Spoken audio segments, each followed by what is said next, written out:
I've got some really cool stuff I want to show you guys today, but today, for the first time, not only will I be filming in 4K, the image on the screen is going to be displayed in 4K. Now, many say, your eye can't see in 4K. Well, that might be the case, but I'm going to leave it up to you, because looking at a lot of these images before, people were like, I can't see it, it's blurry. They are definitely a lot clearer, and I have found so many more things. So there's going to be no shortage of upcoming videos with new stuff. But I thought I would start with one of the more controversial finds. And strangely enough, it wasn't even in Antarctica. It was in the South Sandwich Islands.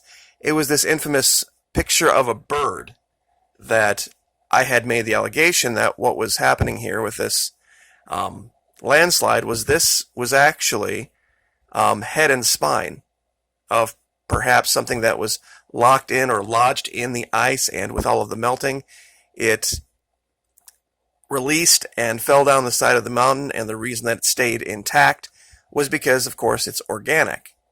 Because you would have to think if it was just ice and snow, it would have completely disintegrated like the rest of the ice and snow did up here. But the find was over here. Now, I'm going to leave it up to you. If you guys tell me whether you think this is much more visible now or not.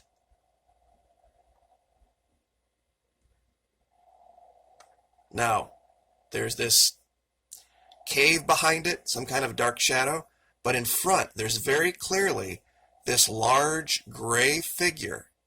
Right here is the beak where I'm circling. It's kind of triangular. Here's the head. You can see some of on the chest of this large winged creature. Kind of matches the color of the beak. I'm going to turn the light up a little bit here. Pardon the focus. Let's readjust the camera a little bit. There we go. You can see down here where it looks like it's perched. You can even see down here there might be some type of the wings or the tip of the feathers at the back. But at least to me, it is much, much more clear than it was even before. And for some reason, when the camera pulls out of focus, it resets the light.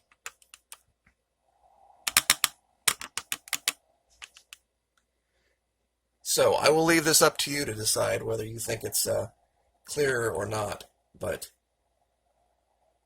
looking at a 27-inch 4K screen, it's pretty clear from here. Now, something else that we have found over and over again, this is in Antarctica. I found this area where it seems like there was some type of lettering. What the language is, I don't know. But it shows up much clearer now. I hadn't shown this before, but it almost looks like we have, here's a G, here's a small I, here's an F, possibly an S. And I'm going to actually adjust the room light here, hold on, because sometimes that affects it.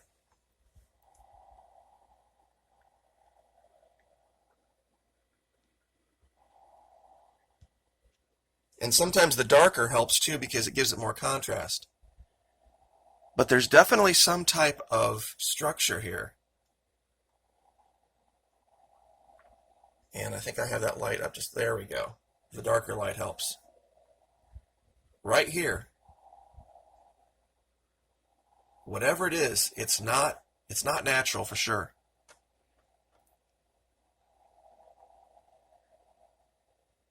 Another location here.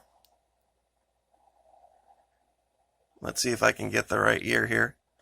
Okay, to me, here's another one of those things that I call smoking gun for a subglacial culture. We see this perfectly straight line, and then we see something near the surface. Then we see what looks like If anybody's ever seen a mole in your yard or something tunneling underneath, you can see it. It starts here. It stays under the ice here.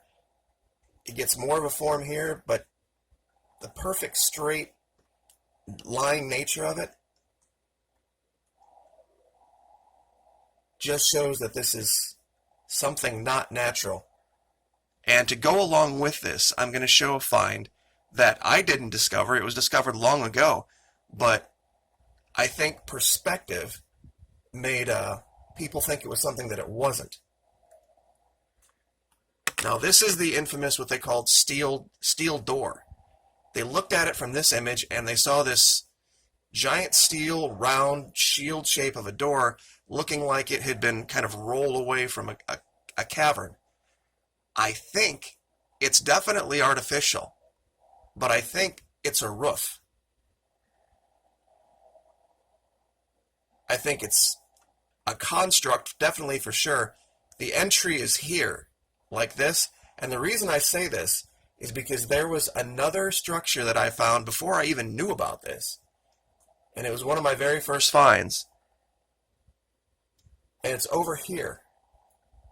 Now, this looks like just a normal meltwater pool, unless you look at this very artificial rectangular path structure that leads right to it.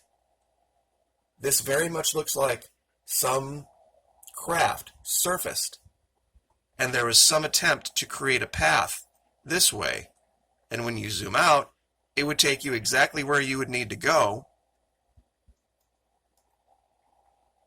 to enter here. And this is, the idea of living under the ice, living underground. I'm not sure why with so many people it seems so strange. Because they would have many, many advantages. Now they would have some challenges for sure. But it's been proven beyond the shadow of a doubt that even in our deepest oceans, where the pressures are crushing and there's no sunlight, there's an abundance of life. Life finds a way to make its, way through adversity. And I do honestly believe, given everything that we've shown, there is a civilization down here. Now, what governments in the known world, quote unquote, know about it and their level of involvement, that is something probably to be debated. But I do want to end this video, last 2 minutes, by talking about tricks of language. And I know that doesn't seem like it's relevant, but it's so important to understand about disclosure.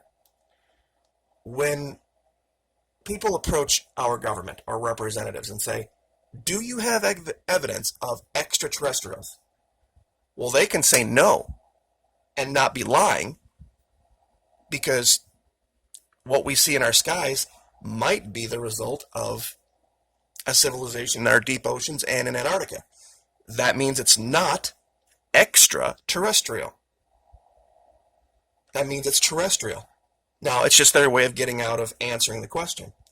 You could also say, do you have evidence, government representative person, of UFOs? Well, think about the way you asked the question. UFO stands for unidentified flying object. If they have information about it, it's not unidentified anymore. It's an identified flying object. So just asking the question, do you have information about unidentified things, they can also lie and say no. Not lie and say no. Because the objects in question, to them, are identified flying objects. They know what they are. They know where they're coming from. They might have details. They might not. So you have to use the proper language when asking the questions. Asking a question like, do you have information about a civilization living in, around, or under the continent of Antarctica, or in our deep oceans? That would be the proper question to ask. And then they would have to lie. Now, one more thing, I haven't shown this before. Well, excuse me, I have shown it before, but it was a long time ago. And I wanted to show it again. For those of you that think all of Antarctica is covered in ice and snow, it's not. This, I made the allegation long ago, looks like a tree trunk. A large tree that has at some point fallen and the earth has started to reclaim it. But carved into the end of it, how many times have we shown the worship of serpents down here and dragons? Do you see the lower jaw, the upper jaw, the eye, the headdress? A lot of the stuff we show is blurry, but this isn't one of them. So I will leave it there, 11 minutes. I hope the 4K imagery helped. Like, share, subscribe. We'll see you next time.